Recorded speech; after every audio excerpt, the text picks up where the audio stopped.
Y a esta hora saludamos a nuestro primer invitado, Juan Spindelman, escritor, analista político internacional y profesor universitario especializado en asuntos de Medio Oriente. Julián, muy buenas noches, gracias por atender este diálogo con DNews desde la ciudad de Quito. Al contrario, un gran gusto estar en su programa. Bueno, mi primera pregunta es ¿cuánto puede llegar a complicar este conflicto armado una eventual incursión terrestre de Israel sobre la Franja de Gaza?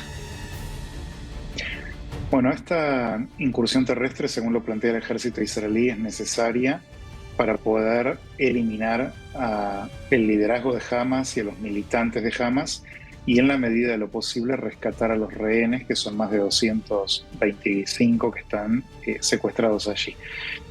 Hasta el momento Israel ha hecho una incursión aérea atacando objetivos específicos como fábricas de cohetes, refugios de los terroristas, atacando a los líderes, por ejemplo, que manejan las redes sociales o la fabricación de ciertos armamentos y cosas por el estilo. Pero plantea que es necesaria la incursión para verdaderamente dar con los líderes de Hamas que están escondidos, líderes y militantes, ¿no?, que están escondidos bajo tierra en los túneles, en una extensísima red que se habla de que llega a cientos de kilómetros de manera subterránea.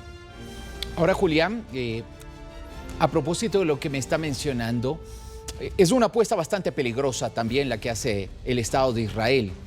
Intentar rescatar a rehenes en medio de un escenario impredecible. Bueno, sí, ese es el gran dilema en el que Hamas ha puesto en este sentido, porque violó el territorio de Israel, que no es un territorio disputado, o sea, Israel ya se había ido de Gaza y asesinó de la manera más brutal e imaginable posible. Ustedes están al tanto de las atrocidades que se cometieron, y luego secuestró a 225 rehenes. Esto crea un dilema de seguridad muy grande, porque Israel trata de rescatarlos con vida y además muchos son de nacionalidad doble o incluso extranjeros. Entonces hay muchos países que expresan preocupación por el destino de estos secuestrados. Lo que es importante marcar es que la responsabilidad última de esto es verdaderamente de Hamas. Hamas inició esta guerra, Hamas asesinó en Israel y Hamas secuestró a estas personas. Entonces, si bien puede que sea una bomba israelí la que trágicamente termine ocasionando muertes de rehenes que están allí, no hay que perder de vista la génesis de este conflicto, ¿no? Ok, la Organización de Naciones Unidas también ha entrado en una controversia debido a las críticas del Estado de Israel ante su posición frente al conflicto. En las últimas horas, el secretario general, Antonio Guterres, dijo que es falso que haya justificado los ataques de Hamas. En medio de ese contexto de tensión, ¿se puede confiar en la palabra de Guterres? Me parece que quedó desacreditada. Lamentablemente, el secretario general de las Naciones Unidas debiera ser líder, debiera ser neutral, debiera ser alguien cuya palabra importe y sea una especie de guía para la humanidad entera. Tristemente no lo es, desde hace décadas que no lo es esto, va más allá de Guterres específicamente, pero en particular en esta coyuntura, donde 2.500 terroristas de una agrupación yihadista entraron a Israel a masacrar civiles fundamentalmente.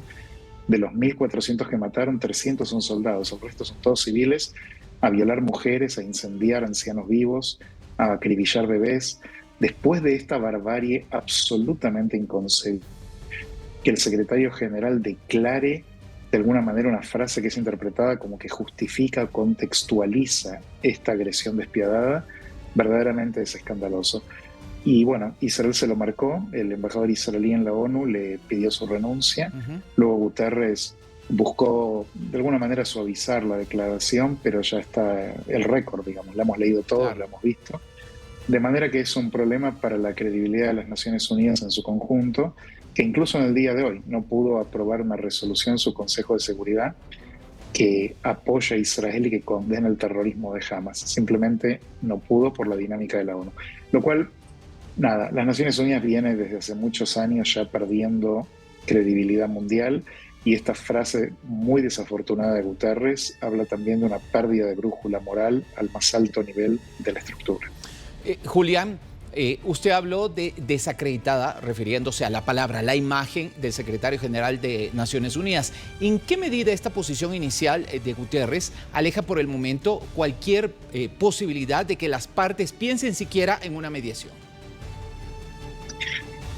Es una buena pregunta. Yo creo que Israel siempre fue escéptico del rol de la ONU en el conflicto en Medio Oriente porque tiene una larga experiencia y conoce que la institución es muy sesgada en general desde hace muchas décadas.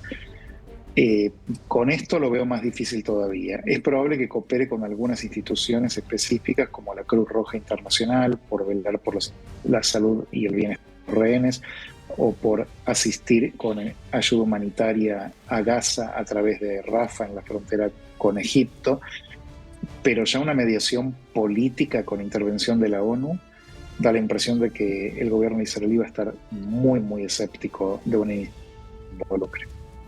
Ok. A ver, también me parece necesario preguntarle su punto de vista, su análisis acerca de lo que sucede al otro lado, en la zona norte de Israel, y lo que se considera como una suerte de provocación de Hezbollah desde Líbano. Eso, sumado a algunas amenazas desde Yemen o de Irán, ¿podrían hacer que escale este conflicto? Definitivamente.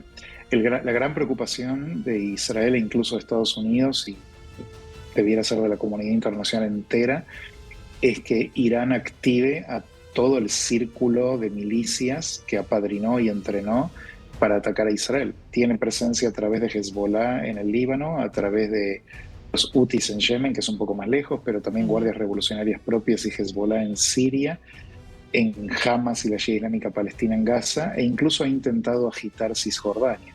En estos momentos hay confrontaciones.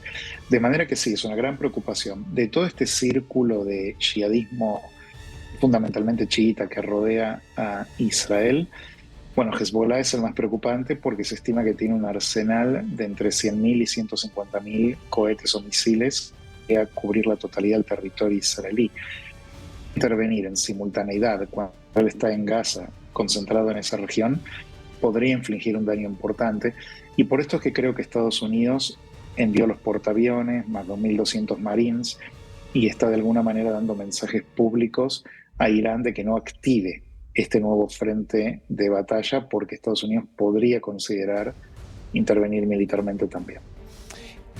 Quisiera preguntarle también, Julián, su opinión sobre la población civil en medio de todo este conflicto. Y aquí hablo en general. Por un lado, quienes fueron atacados inicialmente por Hamás y el dolor, lógicamente, que eso causó.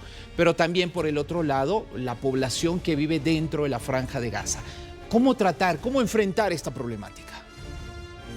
Es una problemática muy difícil porque Hamás crea un dilema de seguridad imposible de resolver cuando ataca a civiles israelíes en territorio israelí y luego se escuda con civiles palestinos en territorio gaza. Este doble crimen de guerra crea un desafío de seguridad gigantesco para cualquier ejército que le importe la vida incluso de la población civil en una entidad hostil, como es el caso de Israel, que ha dado mensajes públicos a la población gazatí para que abandone la parte norte de Gaza y vaya hacia el sur de la zona donde no va a ser atacada.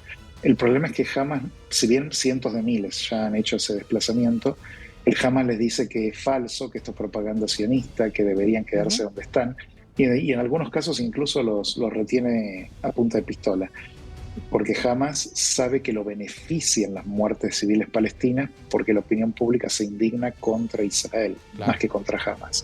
Entonces es un juego muy complicado que por supuesto que no es la primera vez que le pasa esto a Israel cuando enfrenta esta técnica perversa del Hamas.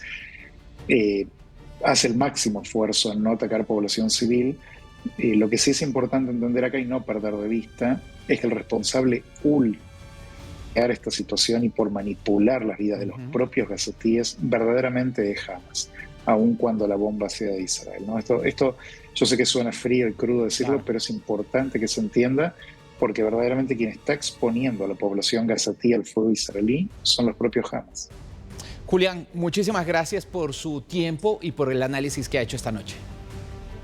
Un gran placer, al contrario, gracias por la invitación. Gracias. Una feliz noche para nuestro invitado en directo desde Argentina, Julián Spiegelman, analista de temas políticos internacionales, profesor universitario.